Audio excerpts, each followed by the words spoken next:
So now we add this valve connections the same way we did over here.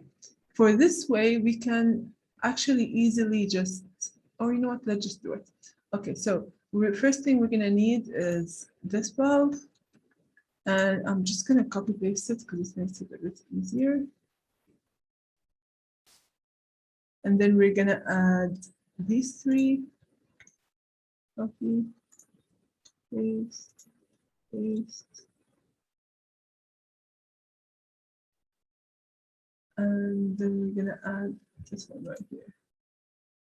Copy, then we add these. Make sure they're on the same line. We add another major pipeline, leaving, which is in here. And this is leaving through this way. Now in here, I did flip the valve situation, so it makes it easier, but I can just simply put the control loop on top, so it's a bit easier. So I'm gonna connect these together like we did just now. Always zoom. If you feel like you cannot focus or you cannot connect stuff together, zoom them. Once you zoom, it makes it a bit easier on you and the program. Which was that? Here we go. Connecting these, and then finally connecting this. Okay, let's talk about the control loop itself. We need an indicator, we need a transmitter, and we need indicator controller. So we're going to copy this indicator, we're going to paste it over here, and then we're going to paste it again and again. So we're going to add this on top of exactly, and we're going to double click on it so we can change it into a pressure indicator controller. And then this one, we're going to add over here, we're going to double click it to change into a pressure transmitter. And then in here as well, a pressure indicator. The pressure indicator needs to be connected to the pipeline leaving the absorber before the valves. So that's connected to this. But when we're talking about, like how we just said just now, when we're talking about the transmitters and the controllers, it has to be an electric.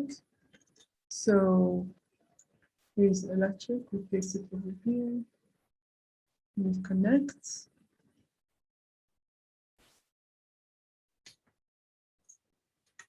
Copy paste it. Then connect it between these two. Okay. Now what we need is we need to connect the indicator to the valve itself. So we need a pneumatic connector. We copy, paste it over here.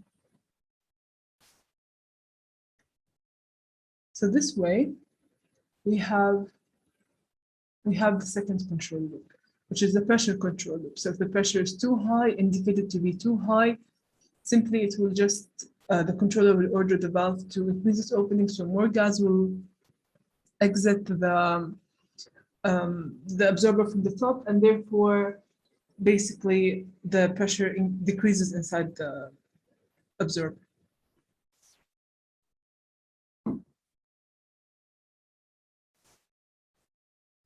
Next, let's talk about the solvent that I'm using. So usually it's either MEA or DEA, or we've used a lot of solvents before. So the solvent needs to enter the absorber at a specified concentration. We all know that. But we also know that most of the time, the solvent that's been used is usually regenerated. So whatever is leaving over here, absorbed from the liquid that's added, it usually goes and it's regenerated in a stripper or whatever it is. So in this way, we have a regenerated amount of solvent and we have a stored, because the regenerated is also not enough. So we have a new batch, which is the stored. So both the stored and the regenerated they have to be mixed, and then they leave and go, they're fed to the absorber. So what do? First, we need a storage tank. And I think it's in the general. We also need a mixer. So let's just put the mixer since it's already here. And we need an absorber, and sorry, tank.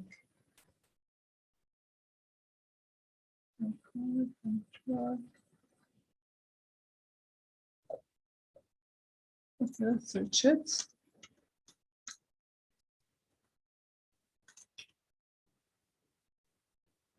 Here's a tank. So we need this tank over here. Then we add all the other stuff. So first, let's zoom in so we can make them smaller. The tank has to be over here.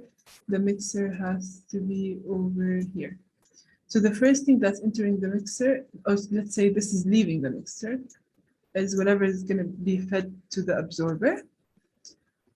And then the other loops are, first we have, we need a level indicator on the tank, obviously.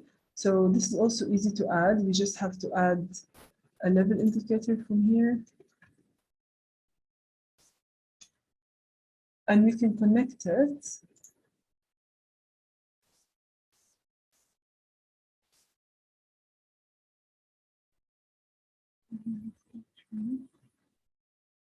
Or we can just add this. It's a bit easier. Let's flip it. It can be added either way, but let's flip it. And let's make it a bit smaller. And let's add it to the tank. This way. And we can double click on it and we can call it level indicator. Now next, we need a pipeline that's going from the tank into the mixer. So we go pipelines and just copy a pipeline, same thing. So this is going from the storage tank into that being the first inlet to the mixer. So that's the fresh batch. Now let's add the other batch, which is the regenerated batch. So the regenerated batch, it comes in from another pipeline. So this, let's say this is coming from whether it's the stripper or whatever is being regenerated, used to regenerate. And it's gonna go, let's just add it over here. Okay, now we add a valve.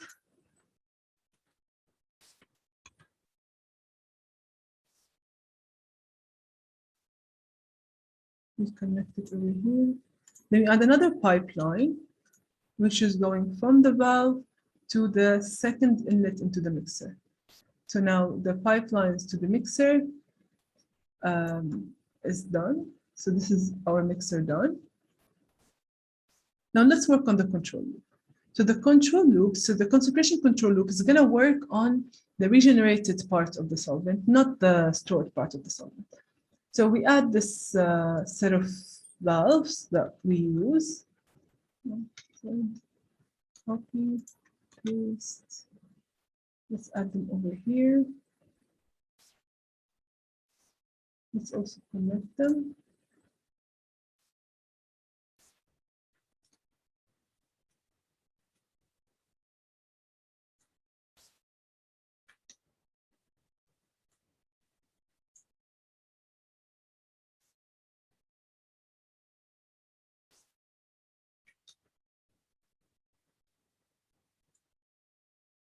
Okay, now that they're connected, let's add the indicators and controllers.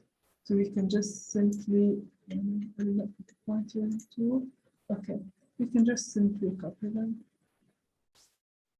Once you do one control loop, it will be easier for you to do any other control loop because you don't have to look for the equipment anymore. You can just copy it. So in here, we will have a concentration indicator controller. And in here, we'll have, okay, P.2. We have a concentration transmitter, and then we have a concentration indicator.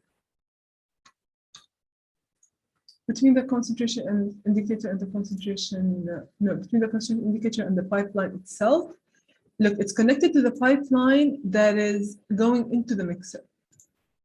And then and we need a pneumatic, so it will connect these two together. So this along with this.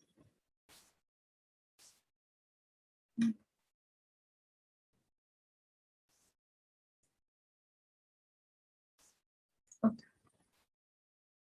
So this way our control loop is done. Let's delete this one. Okay. Now that we have the diagram kind of ready, we can go to view, and we can say fit to window. No, actually no. What was it? View. Yeah, design. And you can choose the size, and you can choose fit to drawing. This way, the size of the whole thing will be fit to your drawing. Next, what do? Is let's say this is done. So basically, in here, if the concentration needs to be at a certain level, entering from the regenerated solvent, entering the mixer. So this control loop will just focus on how much regenerated solvent is being added to the mixer, and therefore it should enter at a certain concentration. Now that let's say our whole absorber P&ID is done, let's learn how to name them. I'm not going to name everything, but I'm just going to give you examples. For example, if I want to name this valve, I can just double click on it, call it V1. Done. If I don't like where the title is, I can just drag the yellow and just drag it where you want it to be called. This can be done with all of them. So I can name the pump, for example, P1 or whatever I want to name it. I can name the absorber.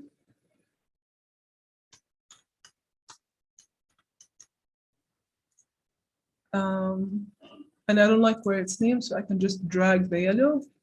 I can also name the pipelines the same way. So for example, if I want to name this, which is the feed, I can just double click on it. And I can also use the yellow dot to drag it around. If I want to name the tank, I can just call it T1. Simple as that. The mixer as well. You just double click on whatever you want for you to name it. And if I want to name something like, for example, I want to add this on its own, I can just say insert text box, and I can just insert the text box. Let's say I want to call the drain.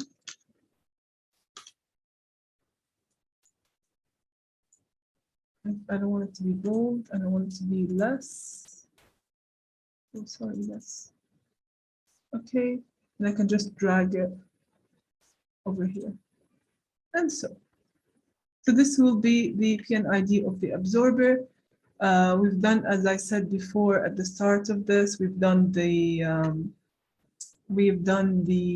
let me see here, we've done the compressors, we've done heat exchanger, we've done the reactor with the cooling jacket, and finally we did the absorber. If you guys request any other equipment, I'll happily do it. Thank you very much.